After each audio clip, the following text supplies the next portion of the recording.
Assalamualaikum warahmatullahi wabarakatuh. Halo semuanya. Kali ini saya akan menjelaskan materi tentang decoder, multiplexer, dan register. Namun sebelumnya, kita harus ketahui terlebih dahulu kompetensi dasar, indikator, dan tujuan pembelajarannya. Berikut untuk kompetensi dasar, indikator, dan tujuan pembelajarannya.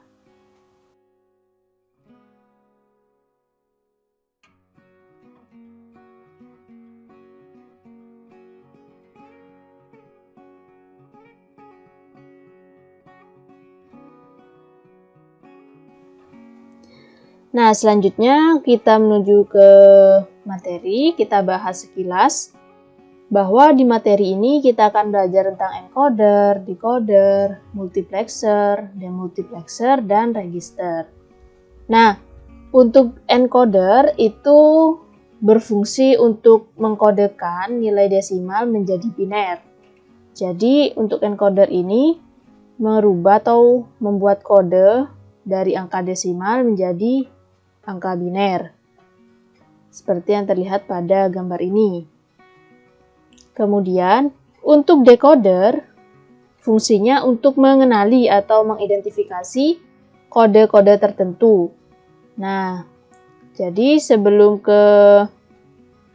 ditampilkan ke layar, maka proses encoder tadi akan diproses oleh CPU dan CPU akan memproses serta decoder untuk mengenalinya dan menampilkan hasil dari identifikasi decoder tersebut. Nah, kemudian untuk multiplexer di sini berfungsi untuk menyeleksi input yang diinputkan untuk menghasilkan sebuah output atau keluaran.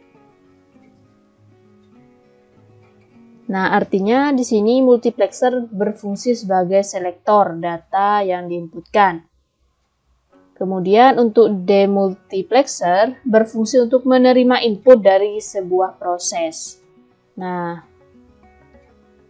ketika sudah diseleksi inputnya, kemudian diproses, kemudian demultiplexer ini menerima input dari proses tersebut.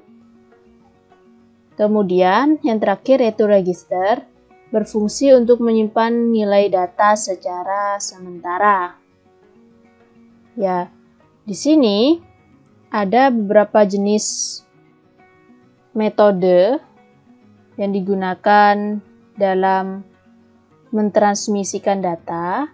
Di sini terdapat jenis atau tipe register, ada SISO, ada SIPO, ada PISO, dan ada PIPO. Kalian bisa baca sendiri di LKPD ini. Nah, sekarang untuk praktikum kita, untuk prakteknya, kita mencoba untuk membuat rangkaian yang ada di kehidupan sehari-hari yang menggunakan prinsip decoder. Ya, kan ada 5 rangkaian tadi. Nah, kita menggunakan rangkaian decoder yang sering digunakan dalam kehidupan sehari-hari, yaitu kita membuat sebuah jam digital. Nah, dalam membuat jam digital tersebut, kita menggunakan aplikasi Proteus 8 Profesional. Nah, jika kalian masih belum mempunyai aplikasinya, bisa kalian download pada link yang ada di LKPD ini.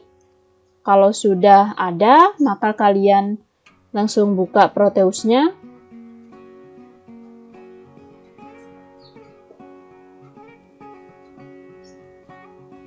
Kita buka, lalu ada tampilan awal Proteus seperti ini. Maka kita pilih New Project.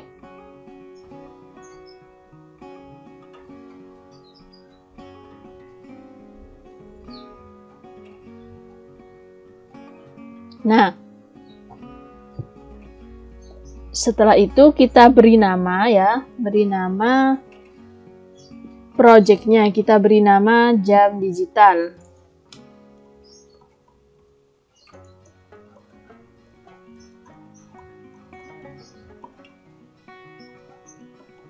Jam digital seperti ini. kemudian next, kemudian pilih yang skematik, kemudian next, selanjutnya next lagi sampai finish ya. Nah, setelah finish maka akan ada tampilan Proteus seperti ini ya. Nah, sebelum kita membuat rangkaiannya, kita terlebih dahulu mengumpulkan komponen-komponen yang dibutuhkan. Nah, kita cari, ya, kita gunakan yang namanya button.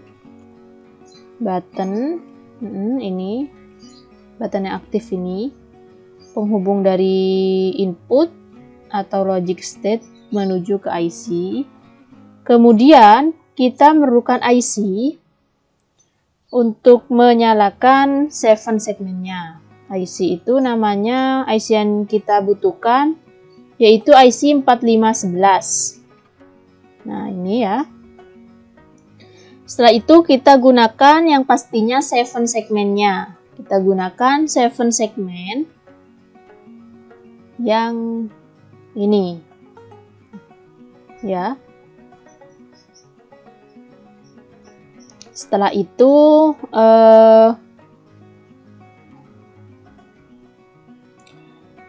kemudian kita memerlukan yang namanya logic toggle yang digunakan sebagai inputan. Ya, ini. Kita klik OK. Nah, setelah semuanya sudah ada komponennya, maka kita mulai untuk membuat rangkaiannya. Yang pertama, kita letakkan logic toggle-nya sebagai inputan. Kemudian kita letakkan button ya. Kita letakkan button yang nantinya akan menghubungkan antara logic toggle dengan IC.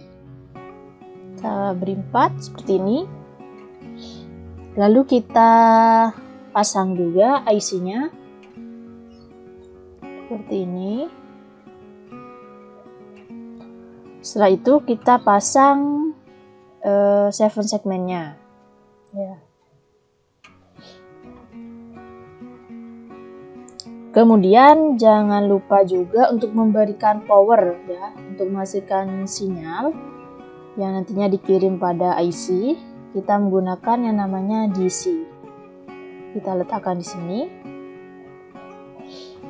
Kemudian untuk menghambat tegangan listrik agar tidak melewati atau melebihi batas, maka kita menggunakan yang namanya ground. Ya, kita ke terminal mode, kemudian kita klik ground. Kita letakkan di bawahnya 7 segmennya. Kalau sudah, kita rangkaiannya. Kita tarik dari input menuju ke button ya.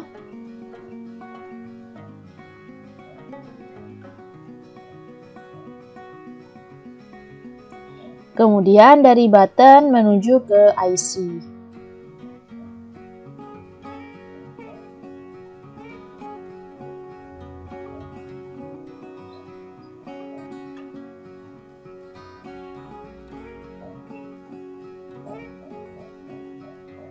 Nah, setelah itu untuk power kita gunakan port 3 dan 4 ini.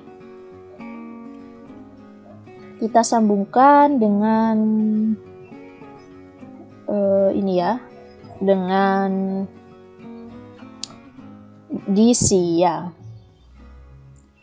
Dan kita sambungkan juga port 3-nya.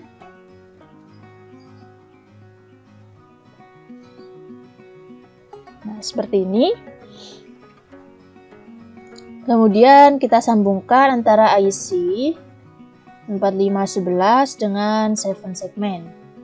IC ini berfungsi untuk menampilkan seluruh lampu LED pada 7 segmen.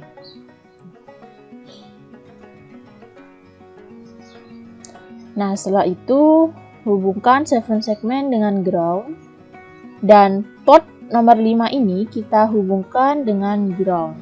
Seperti ini. Nah, ketika membentuk rangkaian seperti ini, maka kita melakukan simulasi terhadap rangkaian tersebut, di mana nantinya 7 segmen ini akan menampilkan angka 1 sampai angka 9 dan karakter A sampai karakter F. Ya.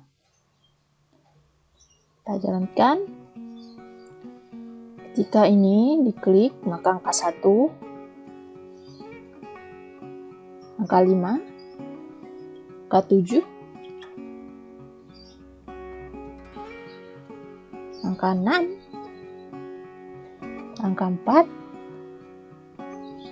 angka 5, angka 1 lagi, angka 0, angka 2,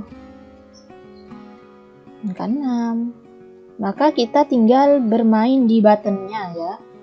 Kalian bisa angka 9. Kalian nantinya akan mengotak-atik bagian button ini, sehingga nantinya akan keluar yang namanya output dari angka 0 hingga angka 9. Ya. Nah, ini angka 3, angka 7, angka 6, seperti itu. Jika sudah, maka stop simulasi. Nah, mungkin itu saja ya pertemuan kita pada hari ini. Mengenai pembuatan jam digital sederhana ya. Mohon maaf jika ada salah kata dari saya.